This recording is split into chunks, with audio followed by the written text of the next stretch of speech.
Greetings, Earthlings. My name is Lee Burridge. I'm a terrible DJ from the UK. I grew up in the countryside in the southwest and started DJing in 1985 in my father's pub. I moved to Hong Kong in the 90s, kind of set up a dance scene there because there was a lot of information and a lot of people around that had been out clubbing in America, Asia, and in Europe, but not actually in Hong Kong itself. So I was in the right place at the right time. And I kind of made the dance scene there and stayed 6 years. Don't remember any of it, which means I had a pretty good time. I moved back to the UK, and then from around 98 onwards, slowly started building my career up to today when I'm retiring. So goodbye.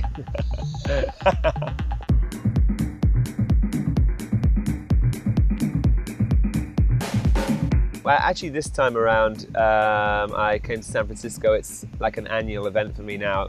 It was the third year of playing at a party organised for me called the Lovely Party. It's not my name for the party, by the way.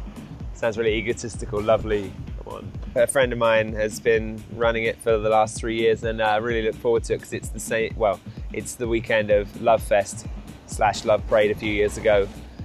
Which is a great weekend and sort of draws people from all over the States nowadays, which is, a really good thing. Goes on all weekend. And that was the first party I played at this weekend. I also did another club Saturday night called Shine, and then the last 2 years, my friend Bill Patrick and I, he's a DJ from New York, have been doing the End Up for 8 to 10 hours during the day, which is pretty sick. This almost was, but isn't quite yet, a part of my 365 project, something I took on a few years ago, which was, the idea was to set up a residency in specific cities around the world. The first year I did 7 different cities, which were, I'm trying to remember now, Sydney, Buenos Aires, Ibiza, Florence, Denver, New York, and one other that's lacking from my mind. Or was that 7? I don't know. And I would come to the city and produce music with a local producer or producers and organise, around 4 parties, stay for 1 or 2 months and be the kind of the resident of a club or a night during that time. And San Francisco's actually next on my list. So I think next year I'm going to rekindle the idea, as this year I've been working on a CD.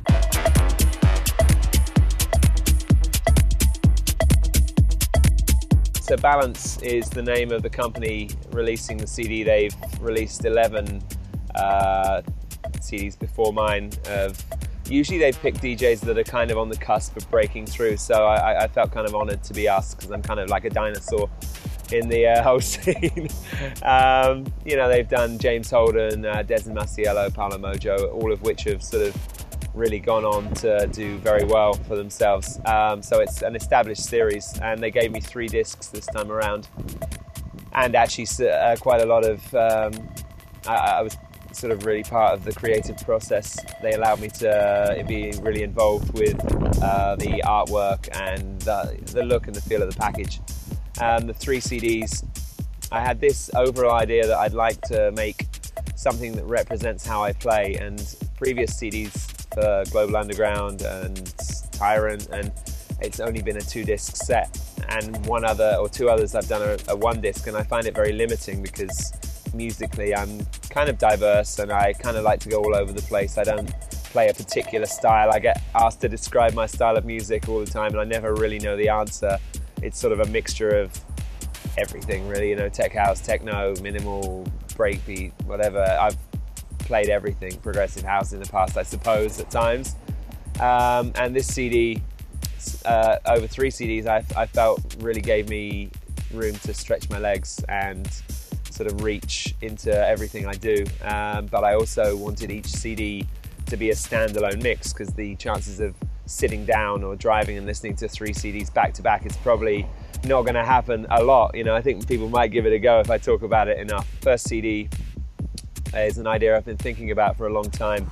I wanted to create a CD that was somewhat of a chill out CD, but not the generic chill out CD you get to hear on a lot of DJ packages, which is Autumn Leaves by Cold Cut, and just very down tempo music. I've been buying a lot of music which I find to be particularly beautiful and slightly melancholic, dreamy, you know, just really lovely music. And so that was the premise for CD1, something that you could listen to at low volume, or you could put, you know, you could put on before you go out when you come in, and it's just really nice to listen to, kind of warm music. CD2, which was a CD initially I nearly didn't do. I was struggling. It was the last CD I finished.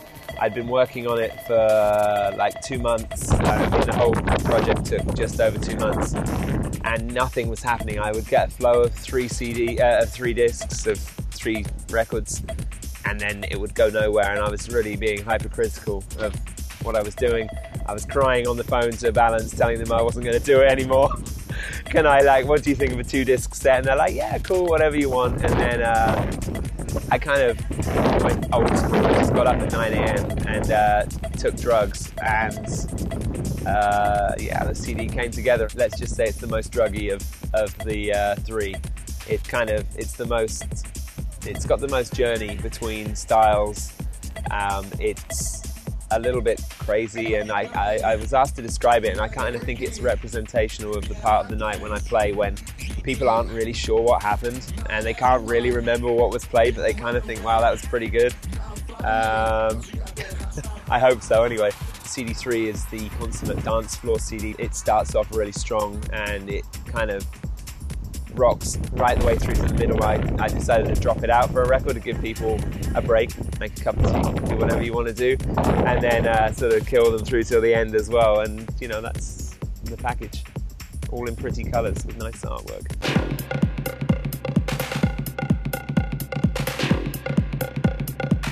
I started a label back in on December the 1st last year, actually, called Almost Anonymous, which doesn't really mean anything. I said it one day, and I just kind of like the name, and I always write down all the stupid stuff I say. So I actually was asked why Almost Anonymous, and I made up some like crappy sort of reason that all of us, you know, we're not rock stars, we're almost anonymous, and people kind of bought into it. And then there was this big debate online about the name, and I was joking, you know, and it was a vehicle originally to release just the 365 music that I made in the cities around the world. I haven't actually released all of it quite yet.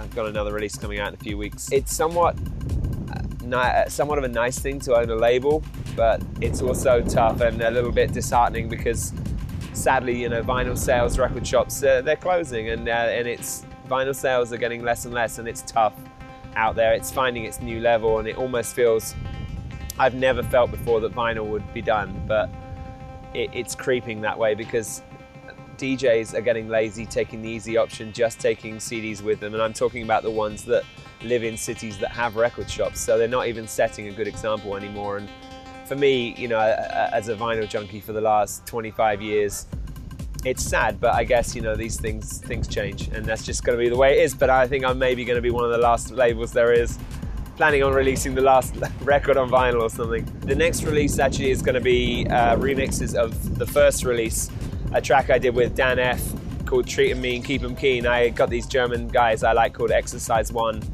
to remix. They did both sides. One's a kind of housey version, and the other's sort of a cross between I Feel Loved by Donna Summer and Dark and Long Underworld. It's pretty cool. Ewan Pearson actually used it on his Fabric CD, and after that I'm hoping to release, there's a friend of mine that lives in London called Hector, works in Phonica Records. He's making some good music, so we're just talking about releasing one of his tracks before the end of the year. I don't know the names, because he doesn't know the names yet either. Look out for Hector.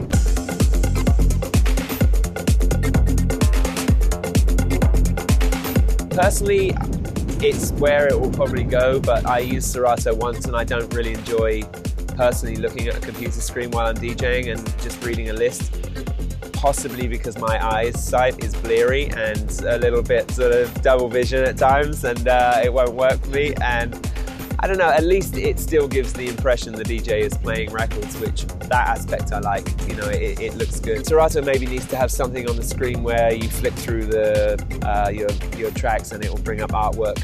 I mean, maybe it's one thing I think is going to be sad when vinyl goes is that's going to be it for artwork, really. You have this maybe on your iTunes, this little square, but it's not quite the same. But, you know, maybe still we're in transition. Serato, I definitely would choose over Ableton. I mean, that is one guy looking like he's doing email all night long.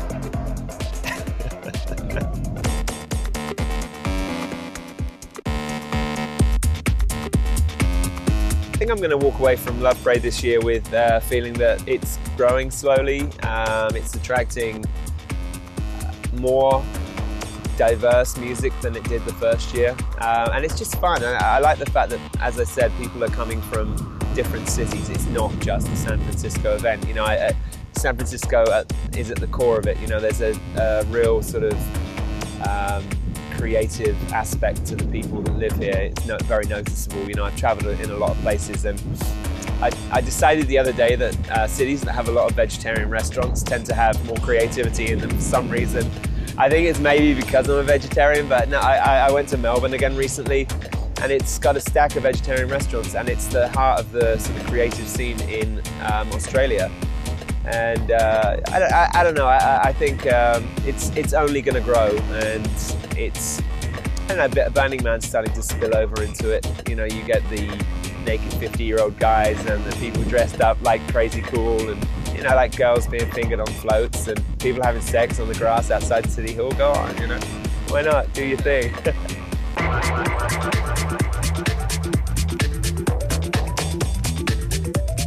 One, it's hard to, it's so sort of subjective who is DJ of the year, because it depends on like which music you like. You know, people come up to me, and a girl came up to me in the end up and asked me to play Incognito. Well, she sang it to me, but she asked me to play Incognito, sing it back, I think that's what it's called, at the weekend, and then said, because, you know, I don't really like this music, like, that's much more intelligent.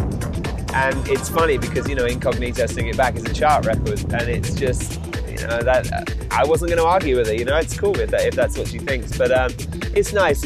I like it when people appreciate the music I play, because I think a lot of the music I play is a little bit challenging, and a lot of the people that go out are younger and don't understand and don't need challenging. They just need it fed to them easily, you know, which is why trance is still king.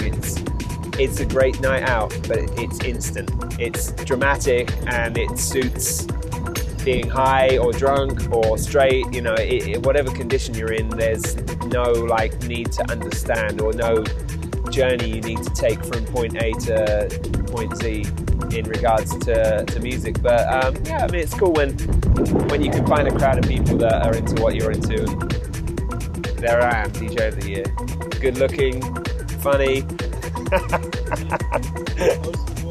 Poster boy, yeah, exactly. No, it's been a long and interesting journey, and I hope it continues, you know, for at least another decade when I drop down dead on the dance floor.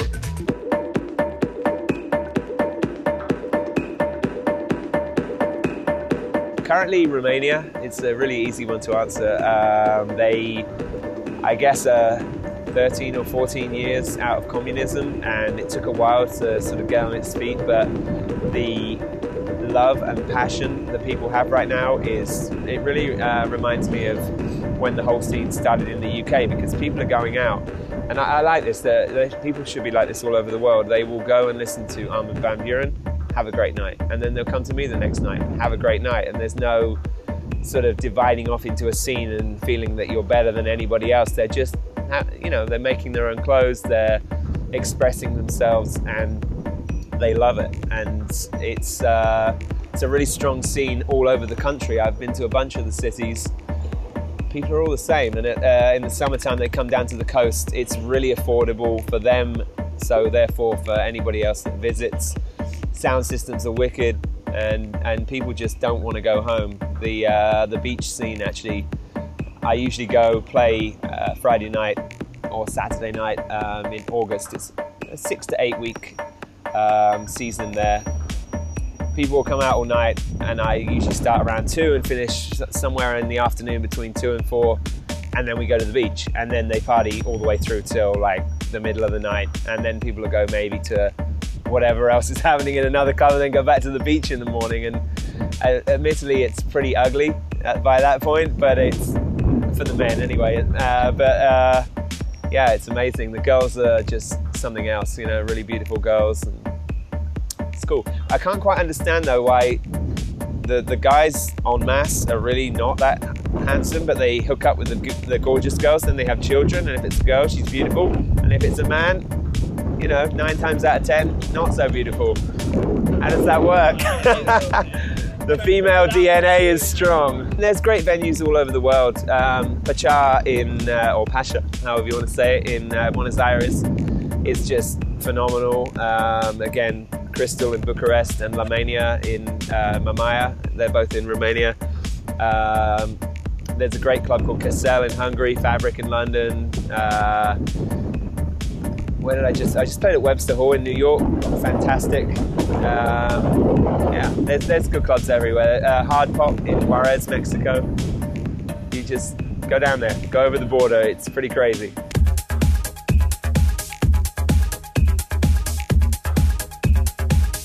I used to drink Jack and Coke, but I was getting this I wasn't getting a hangover, I was getting a sugar crash, and my dentist was loving me, you know, like being English and coming in with mangy teeth from drinking too much Coca-Cola. So I've kind of moved on to vodka cranberry at the moment, or outside of nightclubbing, it's good to have a smoothie in the morning or a carrot juice, isn't it? And try and stay healthy, kids. Yeah, Jamba Juice is good. Maybe they can sponsor us. Jamba Juice. For all your dietary needs and vitamins and minerals.